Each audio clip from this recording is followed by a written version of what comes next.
श्वेत रक्त कणिका, श्वेत रक्त कणिका इसी को बोलते हैं ल्यूकोसाइट। श्वेत रक्त कणिका को क्या बोलते हैं? ल्यूकोसाइट बोलते हैं। श्वेत रक्त कणिका इसको बोलते हैं ल्यूकोसाइट, WBC बोलते हैं, WBC वाइट ब्लड कॉर्पस्कल। इसका निर्माण कहाँ होता है? WBC का निर्माण कहाँ होता है? अस्थि मज्जा में। निर्माण पूछे तो निर्माण कहाँ होता है? अस्थि मज्जा में। अन्य नाम इसको क्या बोलते हैं? ल्यूकोसाइट बोलते हैं। WBC को क्या बोलते हैं? ल्यूकोसाइट। इसका निर्माण कहाँ होता है? अस्थि मज्जा में। जीवन काल कितना होता है? 4 से 5 दिन होता है, लेकिन 10 से 15 दिन भी पेपर में माना गया है। जीवन काल 10 से 15 दिन भी है, 4 से 5 दिन भी है। ठीक है। लिम्फोसाइट का 10 से 15 दिन होता है जीवन काल। लिम्फोसाइट WBC का प्रकार आएगा उसमें। संख्या कितनी होती है? संख्या 6000 से 8000 पर मिलीमीटर होती है। संख्या कितनी होती है? 6000 से 8000। संख्या कितनी होती है? 6000 से 8000 पर मिलीमीटर होती है। संख्या में कमी को बोलते हैं, कमी हो जाती है तो उसको बहुत कमियाँ को बन गया पीनिया, ल्यूकोपीनिया। संख्या में कमी को बोलते हैं ल्यूकोपीनिया। संख्या कितनी होती है? 6000 से 8000 होती है पर मिलीमीटर। संख्या में कमी को बोलते हैं ल्यूकोपीनिया। संख्या में अधिकता को बोलते हैं ल्यूकोसाइटोसिस। संख्या में अधिकता होती है उसको बोलते हैं ल्यूकोसाइटोसिस और अधिकता। और अनियंत्रित वृद्धि हो जाए तो उसको बोलते हैं ल्यूकेमिया, ब्लड कैंसर, ल्यूकेमिया। 3 नाम है, ध्यान रखना। संख्या में कमी हो जाए तो इसको बोलते हैं ल्यूकोपीनिया। संख्या में क्या हो जाए? कमी हो जाए तो उसको बोलते हैं ल्यूकोपीनिया। अधिकता हो जाए तो उसको बोलते हैं ल्यूकोसाइटोसिस। अधिकता हो जाए तो इसको क्या बोलते हैं? ल्यूकोसाइटोसिस। और अनियंत्रित वृद्धि हो जाए तो इसको बोलते हैं ल्यूकेमिया। अनियंत्रित वृद्धि हो जाए तो इसको क्या बोलते हैं? ल्यूकेमिया। संख्या में कमी हो जाए तो इसको बोलते हैं ल्यूकोपीनिया। अधिकता हो जाए तो इसको ल्यूकोसाइटोसिस। और अनियंत्रित वृद्धि हो जाए तो इसको बोलते हैं ल्यूकेमिया। अनियंत्रित वृद्धि हो जाए तो इसको बोलते हैं ल्यूकेमिया, या फिर इसी को बोलते हैं ब्लड कैंसर। ये लाल रुधिर कणिकाओं की अपेक्षा बड़ी होती है तथा इनमें केंद्रक पाया जाता है। लाल रुधिर कोशिक कणिकाओं की अपेक्षा बड़ी होती है तथा इनमें केंद्रक पाया जाता है। लाल रुधिर कणिकाओं की अपेक्षा बड़ी होती है तथा इनमें केंद्रक पाया जाता है। ये अमीबा के समान अनियमित आकार की होती है। अमीबा के समान क्या होती है? अनियमित आकार की होती है तथा इनमें कोई वर्णक नहीं पाया जाता। ये लाल रुधिर कणिकाओं की अपेक्षा बड़ी होती है तथा इनमें केंद्रक पाया जाता है। RBC की अपेक्षा क्या होती है? बड़ी होती है तथा इनमें केंद्रक पाया जाता है। RBC में केंद्रक नहीं पाया जाता, अपवाद था ऊंट और लामा। इनमें केंद्रक, WBC में केंद्रक पाया जाता है, ध्यान है। और ये RBC की अपेक्षा क्या होती है? बड़ी होती है। ये अमीबा के समान अनियमित आकार की होती है, अनियमित आकार की होती है तथा इनमें कोई वर्णक नहीं पाया जाता। इनमें कोई वर्णक नहीं पाया जाता, इसलिए ये रंगहीन होती है। इसलिए क्या होती है? रंगहीन होती है। इन कणिकाओं को सैनिक कणिका कहते हैं। देखो, अमीबा के समान अनियमित आकार की होती है WBC, जबकि RBC का आकार कैसा था? उभय अवतलाकार था। ठीक है। इनमें कोई वर्णक नहीं पाया जाता, जबकि RBC में हीमोग्लोबिन था, ठीक है, जिसके कारण रक्त का रंग क्या था?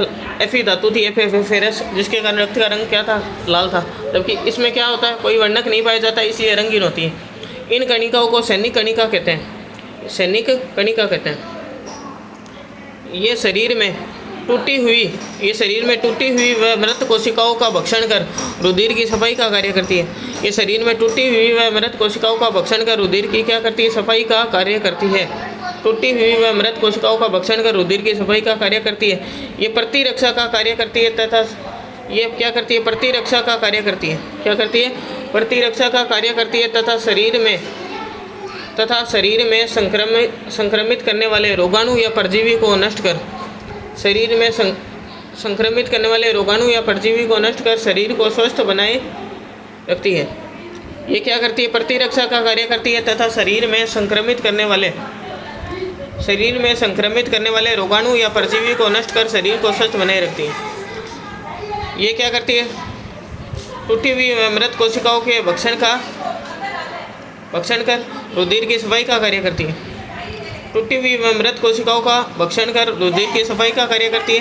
प्रतिरक्षा का कार्य करती है तथा शरीर में संक्रमित करने वाले रोगाणु या परजीवी को नष्ट कर शरीर को स्वस्थ बनाए रखती है। WBC के बारे में आगे, WBC के 2 प्रकार होते हैं, कणिका में, कणिका विहीन। इस WBC के कार्य और देख लो। इनको सैनिक कणिका कहते हैं। शरीर में टूटी हुई मृत कोशिकाओं का भक्षण कर रुधिर की सफाई करती है, प्रतिरक्षा का काम करती है तथा शरीर को संक्रमित करने वाले रोगाणु या परजीवी को नष्ट कर शरीर को स्वस्थ बनाए रखती है। WBC कितने प्रकार की? 2 प्रकार की, एक तो कणिकामय और एक कणिका विहीन। कणिकामय में 3 है, eosinophil, basophil, neutrophil. Eosinophil, basophil और न्यूट्रोफिल। कणिका विहीन में 2 है, मोनोसाइट और लिम्फोसाइट। कणिका विहीन में कौन है? मोनोसाइट और लिम्फोसाइट। कणिका मय में कौन है? इयोसिनोफिल, बेसोफिल और न्यूट्रोफिल। और कणिका विहीन में है मोनोसाइट और लिम्फोसाइट। लिम्फोसाइट लसीकाणु। सर्वाधिक मात्रा में पाई जाने वाली WBC कौन सी है? देखो सर्वाधिक मात्रा में है, अब एंट्री नहीं होगी, नो एंट्री, नो से बन गया न्यूट्रोफिल। सर्वाधिक मात्रा में पाई जाने वाली WBC कौन सी है? न्यूट्रोफिल है। आगे सबसे कम मात्रा में पाई जाने वाली WBC कौन है? सबसे कम है, मतलब एकदम कम है, बेस पे बड़ी है, बेसोफिल है। कौन है? बेस पे बड़ी है। सबसे कम मात्रा में पाई जाने वाली WBC कौन सी है? बेसोफिल, बेस पर बड़ी है। आगे आकार में सबसे बड़ी WBC कौन सी है? आकार में सबसे बड़ी WBC है मोनोसाइट। आकार में बड़ा कौन होता है? मॉन्स्टर। आकार में बड़ा कौन होता है? मॉन्स्टर। आकार में बड़ी WBC कौन है? मोनोसाइट है। आकार में छोटी WBC कौन सी है? लिम्फोसाइट है। आकार में सबसे छोटी WBC कौन सी है? लिम्फोसाइट है। आकार में बड़ी कौन सी है? मोनोसाइट। और आकार में छोटी कौन सी है? लिम्फोसाइट है। आकार में बड़ी WBC कौन सी है? मोनोसाइट है। आकार में बड़ी WBC कौन सी है? मोनोसाइट है। और आकार में छोटी कौन सी है? लिम्फोसाइट है। न्यूट्रोफिल व मोनोसाइट का मुख्य कार्य जीवाणु का भक्षण करना होता है। न्यूट्रोफिल व मोनोसाइट का मुख्य कार्य क्या होता है? जीवाणुओं का भक्षण करना होता है। न्यूट्रोफिल और मोनोसाइट का मुख्य कार्य जीवाणुओं का भक्षण करना होता है। मन याद कर लो इसको, जीवाणु का भक्षण कौन? मन, मोनोसाइट और न्यूट्रोफिल। लिम्फोसाइट का कार्य शरीर के अंदर रोग प्रतिरोध क्षमता पैदा करना है। लिम्फोसाइट का काम क्या होता है? शरीर के अंदर रोग प्रतिरोध क्षमता पैदा करना है। अब एक एक करके इनके बारे में देखते हैं। न्यूट्रोफिल के बारे में इतना ध्यान रखना है, यह संक्रमण के दौरान सर्वप्रथम सक्रिय होती है। इन्हें शरीर का मैक्रो पुलिसमैन भी कहते हैं। इसको न्यूट्रोफिल को क्या बोलते हैं? मैक्रो पुलिसमैन कहते हैं। ठीक है, मैक्रो पुलिसमैन किसको कहते हैं? न्यूट्रोफिल को कहते हैं। आर्नेत काउंटर का उपयोग न्यूट्रोफिल की गणना करने के लिए किया जाता है। आर्नेत काउंटर का उपयोग किसकी? न्यूट्रोफिल की गणना करने के लिए किया जाता है। बेसोफिल के बारे में ध्यान रखना है, इसमें एंटी हिस्टामिन गुण होता है। एंटी हिस्टामिन गुण पाया जाता है जो एलर्जी के समय बढ़ जाता है। बेसोफिल में ध्यान रखना है, इनमें एंटी हिस्टामिन गुण पाया जाता है जो एलर्जी के समय क्या होता है? सक्रिय, एलर्जी के समय क्या होता है? बढ़ जाता है। मोनोसाइट के बारे में ध्यान रखना, इसका आकार कैसा होता है? सेम के बीज जैसा होता है। संख्या कितनी होती है? 6 से 8%। और लिम्फोसाइट के बारे में ध्यान रखना, इसकी संख्या 20 से 25% होती है। मोनोसाइट की कितनी होती है? 6 से 8% होती है। केंद्रक के आकार की सेम के बीज जैसा होता है। और लिम्फोसाइट के बारे में इसकी संख्या कितनी होती है? 20 से 25% होती है तथा इनका जीवन काल 10 से 15 दिन होता है। लिम्फोसाइट का जीवन काल कितना होता है? 10 से 15 दिन होता है तथा ये 2 प्रकार की होती है। लिम्फोसाइट कितने प्रकार की? 2 प्रकार की होती है। जीवन काल कितना होता है? 10 से 15 दिन तथा ये 2 प्रकार की होती है। एक तो है टीबी, याद करने का तरीका टीबी, टी लिम्फोसाइट और बी लिम्फोसाइट। ये टी लिम्फोसाइट होती है, एड्स के समय कम हो जाती है। टी लिम्फोसाइट क्या होती है? एड्स के समय कम हो जाती है। और इसके अलावा बी लिम्फोसाइट होती है। ये अपन को WBC के बारे में ध्यान रखना है।